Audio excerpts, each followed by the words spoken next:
Some baby pufflings, get confused and fly towards the lights in town instead of the moon. So each September, the people of Heimaey, including small children, rescue pufflings and throw them off cliffs to the ocean in order to save them. Welcome to Roamancing Reads. Today, come ashore with me, Ann Webster, and my sister Vera as we explore the Icelandic Island of Heimaey in the Vestmannaeyjar Archipelago, the third port on our Oceania Insignia Atlantic Glaciers and Harbors cruise. Part 3, exploring the Icelandic Island of Heimaey in the Vestmannaeyjar Archipelago. The following morning we arrived at our third port in Iceland, a small town of Vestmannaeyjar on the island of Heimaey, the largest island in the Icelandic archipelago of Vestmannaeyjar, also termed the Westman Islands by some. Although a very small and rather isolated area, it proved to be an absolutely fascinating place to visit, and one of my favorite ports of the entire cruise. Much of what made Heimaey so fascinating could be summed up by the title of our excursion there, Puffins and Volcanoes.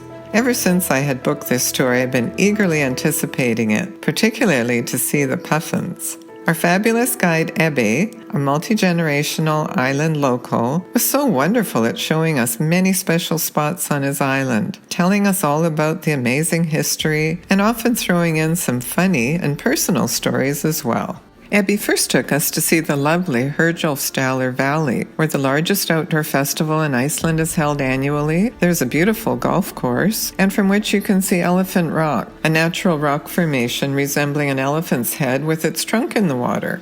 Here is also Eldfell, Ebbe's own Viking replica houses, complete with life-size Vikings and authentic-looking furnishings. It was amazing to wander the few rooms, sit at their table, and see what it must have been like for them way back in the 900s. Vikings were known to be quite tall, but they had low doorways so as to hold the heat inside their dwellings, and Ebbe frequently reminded us to watch your head. As if being a tour guide wasn't enough, at the next stop, Ebbe amazed us by demonstrating Sprangen, the local cliff-rappelling sport of Heimaey.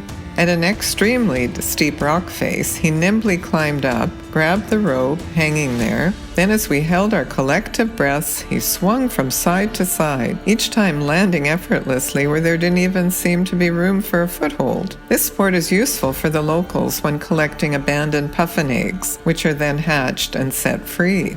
Following that thrilling demonstration, we drove a short ways to Storhofdi, where the excitement would be more lighthearted, viewing the puffins. As we walked up to the lookout area, there on the path, as if to greet us, were two very woolly and friendly sheep. We paused to admire and pet them before carrying on up the pathway. Then we saw them. Hundreds of adorable-looking puffins. Some were walking on the grassy slopes and some were flying. They were rather smaller than I had thought they would be, but oh so cute. And we couldn't get enough of watching them and taking photos. At one point when I was videoing, Ebbe just happened to be answering someone's question about when the puffins leave Iceland, so I was thrilled to get his voice and explanation in the video. There's a lot of things we just don't know about them. Now, they're going to be leaving Iceland in about 10 days or so, but they don't leave Westman Island until a month later, in the middle of September, the 20th of September, they start to leave Iceland. They spend a month longer in Westman Island because the puffins, they have taste. They want to end their vacation in Iceland, at the prettiest places of all the places in Iceland. Obviously here, guys, obviously. So in the middle of September, they will start to fly out to the South Atlantic Ocean, where they will be swimming for the next 7 months. They may go swimming, fishing, and diving. It's really the flying part they are really not made for. He told us that millions of puffins come to Iceland each summer to breed, then fly to the Atlantic Ocean to feed on marine life for the rest of the year.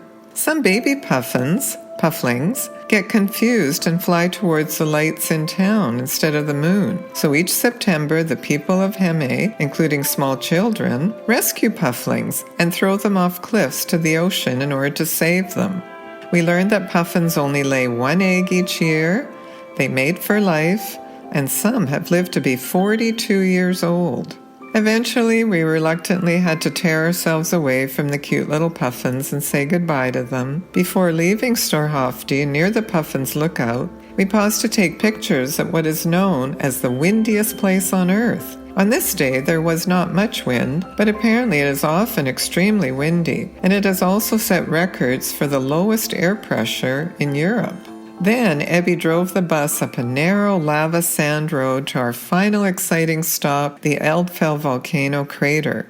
On the way, he told us that in 1973, Eldfell had violently erupted with no warning, and the whole town had to be quickly evacuated.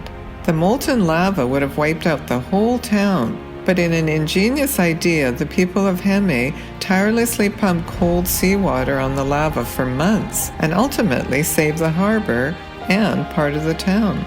As we walked on the lava in the volcano crater, we were filled with awe at the power of nature. The eruption was so powerful that apparently some volcano bombs were ejected several miles into town, setting buildings on fire. Ebby showed us the different colored lava rocks, where the initial hottest ones are orange and as they cool become red, brown, and finally black. But even those can be extremely hot. On the way back into town, Ebby pointed out many dead-end streets and explained that we were driving on new streets built right over streets and houses that were covered with lava rocks. Some houses are apparently perfectly preserved under all that lava. At one lucky house closer to the harbor, he paused to show where huge boulders of lava rock had filled the backyard, but the lava flow had amazingly stopped right at the back door of the house. Ebby drove us through the tiny downtown area and showed us his favorite place to get pizza, the best craft beer made right in Iceland, and the movie theater which the town only got 20 years ago.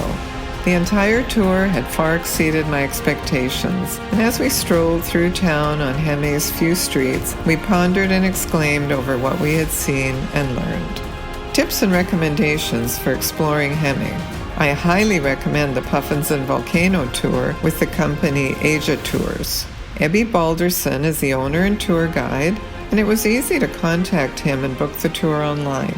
Wear layers of clothing, as it can go from feeling quite warm to very windy and cool during the course of the tour. Bring along a power bank for your phone when going on tours. It came in very handy for us as we were taking lots of pictures and videos.